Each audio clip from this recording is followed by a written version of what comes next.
हाँ प्यारे बच्चों, फ्रिक्शन अब टॉप पे पहुंचने वाला है। इस वीडियो को देखते देखते फ्रिक्शन बिल्कुल अपने पीक पे पहुंच जाएगा। आप देख रहे होंगे कैसे कैसे आपका धीरे धीरे निमटता जा रहा है। पूरी काइनेमेटिक्स निमटी हुई है इस समय, धीरे धीरे सब निमट जाएगा। प्यारे बच्चों, हर वीडियो को फॉलो करते रहो, ठीक है। फ्रिक्शन में कहाँ तक पहुँचे थे, मैं कैसे पहुँचूँ ऑनलाइन में, तो ये भी नहीं पूछ सकता। जहाँ समझता हूँ लॉज ऑफ फ्रिक्शन हुए थे शायद, हाँ लॉज ऑफ फ्रिक्शन हुआ था लास्ट में। उसमें एक लॉ था, जो फ्रिक्शन फोर्स काम कर रहा है वो प्रोपोर्शनल टू नॉर्मल रिएक्शन, ठीक है प्यारे बच्चों। यहाँ से फ्रिक्शन की कैलकुलेशन शुरू हो जाती है। अगर आप कांस्टेंट को हटाओगे तो प्रोपोर्शनल को हटाओगे तो कांस्टेंट रहेगा म्यू। ये म्यू होता है कोएफिशिएंट ऑफ फ्रिक्शन। जब तक लिमिटिंग फ्रिक्शन है, लिमिटिंग मतलब अभी चलना शुरू नहीं हुआ है, और ध्यान रखो मैं स्टैटिक नहीं कर रहा हूँ, बेहद इंपॉर्टेंट कॉन्सेप्ट इस वक्त है, मैं लिमिटिंग कर रहा हूँ। लिमिटिंग का मतलब वही वो चलने वाला है, चलानी है। Static, coefficient of static friction. और अगर चल चुका है, काइनेटिक फ्रिक्शन स्टार्ट हो चुका है, तभी क्या है कोएफिशिएंट ऑफ काइनेटिक फ्रिक्शन, ठीक है प्यारे बच्चों। अगर चल चुका है तो जाहिर है maximum force maximum value attend कर चुका होगा। लिमिटिंग वाले केस में भी वो मैक्सिमम वैल्यू अटेंड कर चुका है, परंतु स्टैटिक में ये पूरी थ्योरी फेल हो जाती है, क्योंकि स्टैटिक में तो रिएडजस्टेबल चल रहा है। 5 न्यूटन पे बॉडी फिसलना शुरू करती है और हम अभी 4 ही लगा रहे हैं, तो फ्रिक्शन फोर्स 5 तक नहीं पहुंचा है, वो 4 ही है। 3 अप्लाई किया तो वो भी 3 ही है, इसलिए वो म्यू आर की श्रेणी में नहीं आता। इसलिए जब जब आप म्यू आर वर्ड यूज करोगे, ये तभी लगेगा जब friction force maximum value attend कर चुका हो, यानी या तो लिमिटिंग या काइनेटिक, नॉट स्टैटिक, ठीक है। अब आप सिस्टम से हेडिंग डाल के लिखना शुरू कर दो। आज की पहली heading, coefficient of static friction, लिख दो।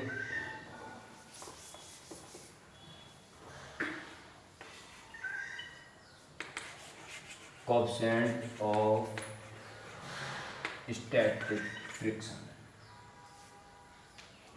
आपने देखा limiting friction force is equal to mu R, mu S, ठीक है। इसलिए mu S is equal to F L upon R. कुछ बॉक्स में मत लिखना, ठीक है, बस लिमिटिंग फ्रिक्शन होना चाहिए, ये बड़ा इंपॉर्टेंट है। लिखेंगे ये 2 लाइन लिख दें पहले और फिर डिफाइन करेंगे इसको। देखिए, it is defined as the heading डाली भाई, इसलिए इट इज लिख सकते हो। इट इज, अगर हेडिंग डाल तो एग्जाम में ध्यान रखना, अगर हेडिंग डाल दिया आपने तब लिख सकते हो इट इज। इतने तो नॉर्मल सी बात है। और अगर खाली क्वेश्चन नंबर डाला हुआ तब पूरा लिखना पड़ेगा, coefficient of static friction is, और हेडिंग डाली हुई तो इट इज से काम चल जाएगा। It is defined as the ratio of limiting friction force to the normal reaction.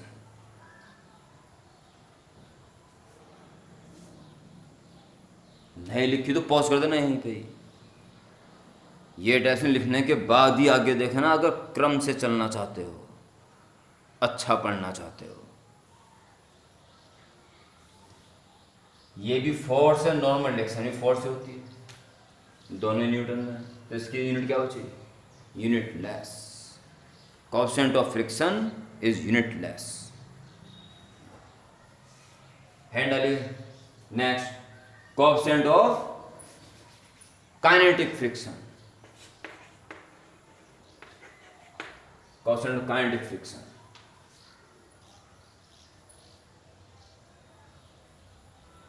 आप नहीं कर सकते ऐसे, ये मैं कर सकता हूं, आपको दोबारा लिखना पड़ेगा। अगर काइनेटिक फ्रिक्शन है तो एक काइनेटिक कोएफिशिएंट ऑफ फ्रिक्शन कहलाएगा, म्यू के इज एफ के अपॉन, ये 2 लाइन लिख दें और फटाफट की डेफिनेशन लिखें। It is defined as the ratio of kinetic friction force to the normal reaction. Okay, हो गया।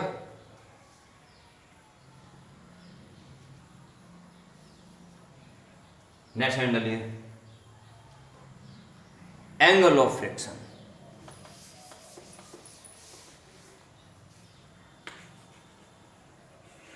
एंगल ऑफ फ्रिक्शन, प्यारे बच्चों, किसी सरफेस पे कोई बॉडी रखी हुई हो तो अगर m मास है तो मास नीचे काम करेगा, जिसको बैलेंस इस नॉर्मल की रिएक्शन, नॉर्मल रिएक्शन बैलेंस कर देगी। अगर आप इस पे उधर फोर्स लगा रहे हो, ये अप्लाइड फोर्स, अप्लाइड फोर्स, तो फ्रिक्शन फोर्स इधर काम करेगा। ठीक है प्यारे बच्चों,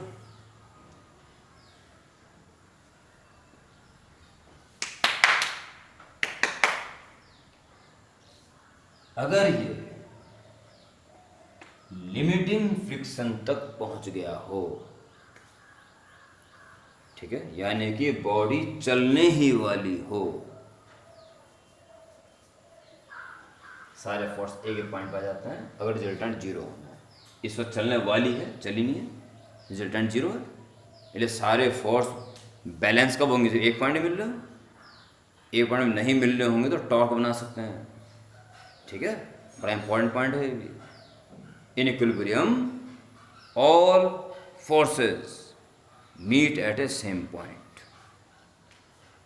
है, अब यहां देखिए हेडिंग पड़ी है एंगल ऑफ फ्रिक्शन, तो ध्यान दें, अच्छे से ध्यान देना, लिमिटिंग फ्रिक्शन फोर्स और नॉर्मल रिएक्शन का रिजल्टेंट आता है, पैरेललोग्राम पूरा कर लो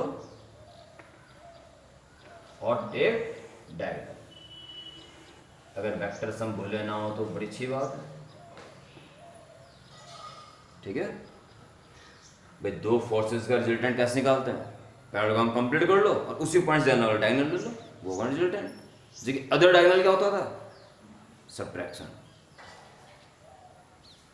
लिमिटिंग फ्रिक्शन फोर्स और नॉर्मल रिएक्शन का रिजल्टेंट, नॉर्मल रिएक्शन से जो एंगल बना रहा हो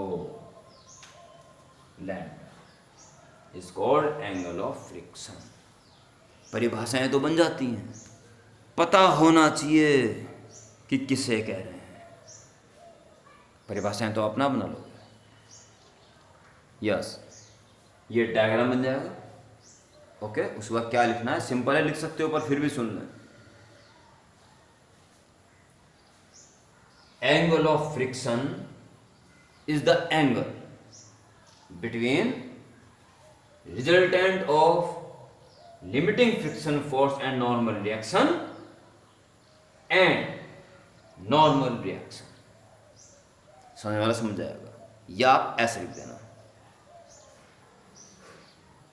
the angle made by resultant of normal reaction and limiting friction force with normal reaction is called angle of friction।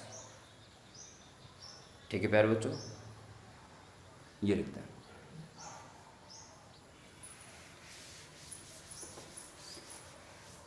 Next, angle of sliding, या इसका दूसरा नाम है angle of repose. Angle of repose, ठीक है।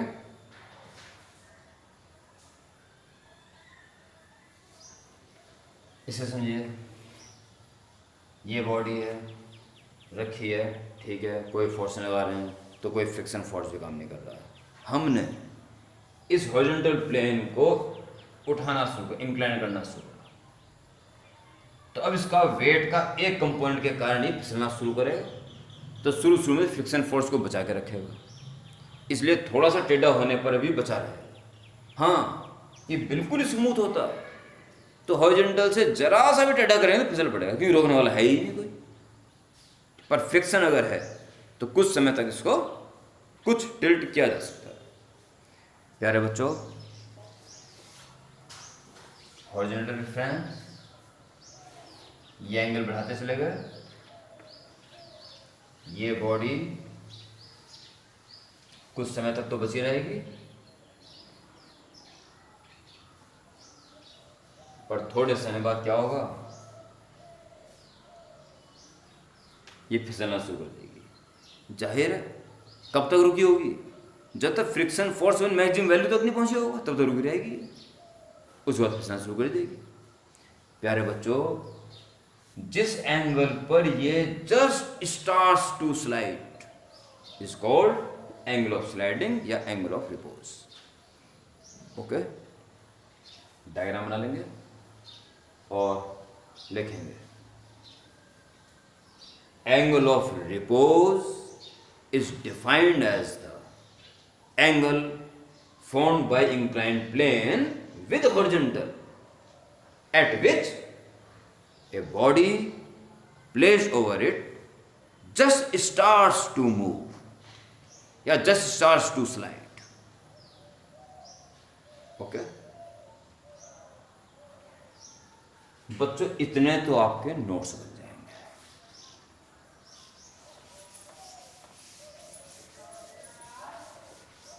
इतने तो आपके बन जाएंगे notes.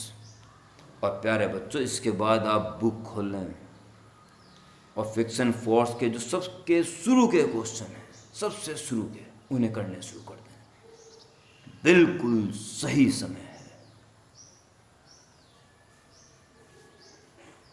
F equal to mu R पे वो बहुत बातें पूछेगा और आप धड़ाधड़ करते चले जाओगे। ठीक है, एक बड़ा इंपॉर्टेंट पॉइंट बता के मैं इस वीडियो को खत्म करता हूं, बेहद इंपॉर्टेंट पॉइंट।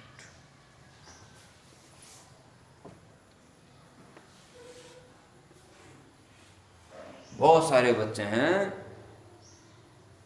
फ्रिक्शन फोर्स, हाँ वो तो हमें आता है, अच्छा क्या होता है म्यू आर, बस, और पूरी पढ़ाई का बेड़ा गर्क।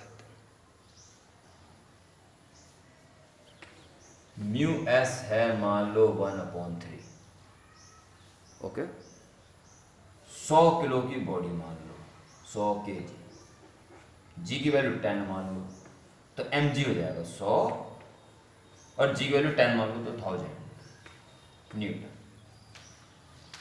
रिएक्शन ऊपर काम करेंगी, खींचेंगे इधर तो फ्रिक्शन फोर्स रहेगा उल्टा। ठीक है, मोशन ऊपर नीचे तो हो नहीं रहा, तो R equal to 1000 newton, it's okay. और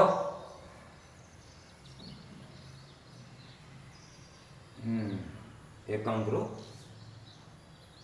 90 किलो लो, कैलकुलेशन आसान हो जाएगी।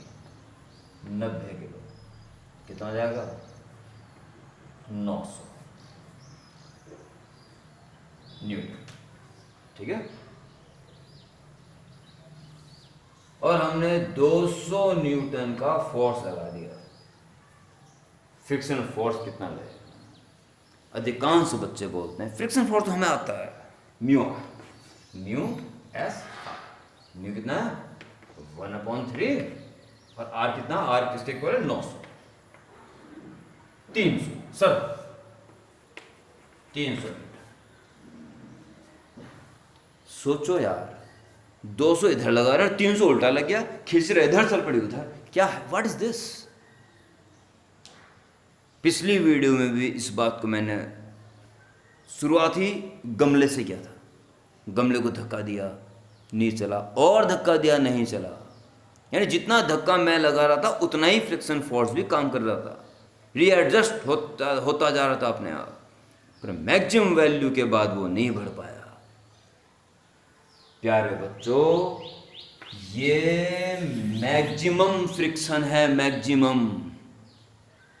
आपने 300 न्यूटन मैक्सिमम निकाल दिया।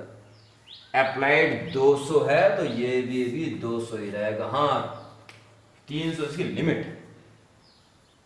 आपने 250 लगाया, ये भी 250, आपने 100 लगाया, ये भी 100, आपने 300 लगाया, ये भी 300, और आपने 301 लगाया, तब वो 300 पे रहे, तब बॉडी स्टार्ट हो जाएगी चलना। इसलिए म्यू आर की कैलकुलेशन करके लिख लो, वो मैक्सिमम लिमिट है। अगर आपने अप्लाइड फोर्स उससे कम लगा रखा है तो फ्रिक्शन फोर्स उतना ही है जितना आपने लगा रखा, ना कि म्यू आर। एकदम मत बोल देना फ्रिक्शन फोर्स, हाँ हमें तो आता है, क्या म्यू आर। पढ़ाई का बेड़ा गर्क मत कर देना।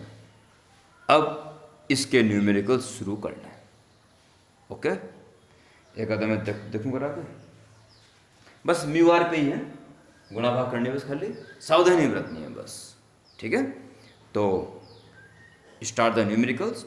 अगली वीडियो में मैं सारे नोट्स, थोड़े नोट्स बचाएं बस अब, जैसे फ्रिक्शन को कम कैसे किया जाए, ये एक नेसेसरी विल है, ज़रूरत भी है इसकी और नुकसानदायक भी है। ठीक है, मतलब मुझसे 5-7 मिनट के नोट्स हैं, मैं एक साथ नहीं लिखा रहा हूँ सारे, कि काम फिर गड़बड़ हो जाता है। तो उन नोट्स का अब न्यूमेरिकल से मतलब नहीं रहा, कहने मेरा मतलब ये है, आप न्यूमेरिकल शुरू कर सकते हैं। प्यारे बच्चों, जो भी दिक्कत आ रही हो इमीडिएट ग्रुप में डाल दो, जो व्हाट्सएप ग्रुप बना हुआ है, इमीडिएट। आप अगर हिम्मत नहीं दिखाओगे, या आपके बैच में एक बच्चा पूछ रहा है, 2 बच्चे पूछ रहे हो, बाकी सारे बच्चे बस क्वेश्चन ये रहा, इसका आंसर सर ने ये भेज दिया, हो गया हमारा काम। बच्चों, नालायक मत बनो। ठीक है, दूसरे बच्चे पूछ रहे हैं, वो आप भी देख रहे हो, सर ने उनका सोच बताया, वो भी आपने देख लिया, क्वेश्चन भी नोट कर लिया, आंसर भी नोट कर लिया, हो गया हमारा काम। बच्चों, ये पढ़ाई नहीं है, ये पढ़ाई बिल्कुल नहीं। मैं मजबूर हूँ ऑनलाइन में इतना होने के बावजूद भी पढ़ाना। मेरी ऑफलाइन क्लास में तो सवाल ही पैदा नहीं होता, दिमाग के हर कोने से निकाल देना। अगर कभी ऑफलाइन क्लास शुरू होगी हमारी आपकी, तो आप अगर न्यूमेरिकल्स नहीं कर रहे हो तो आप पढ़ नहीं सकते मेरे से। ठीक है, अब ऑनलाइन में भी आप यही मानो मैं आपके सामने ही हूँ। और प्यारे बच्चों, जब न्यूमेरिकल्स का रास्ता खुल गया तो न्यूमेरिकल्स कर डालो, अगर अपनी खुद की पहचान बनानी है तो। Okay, bye.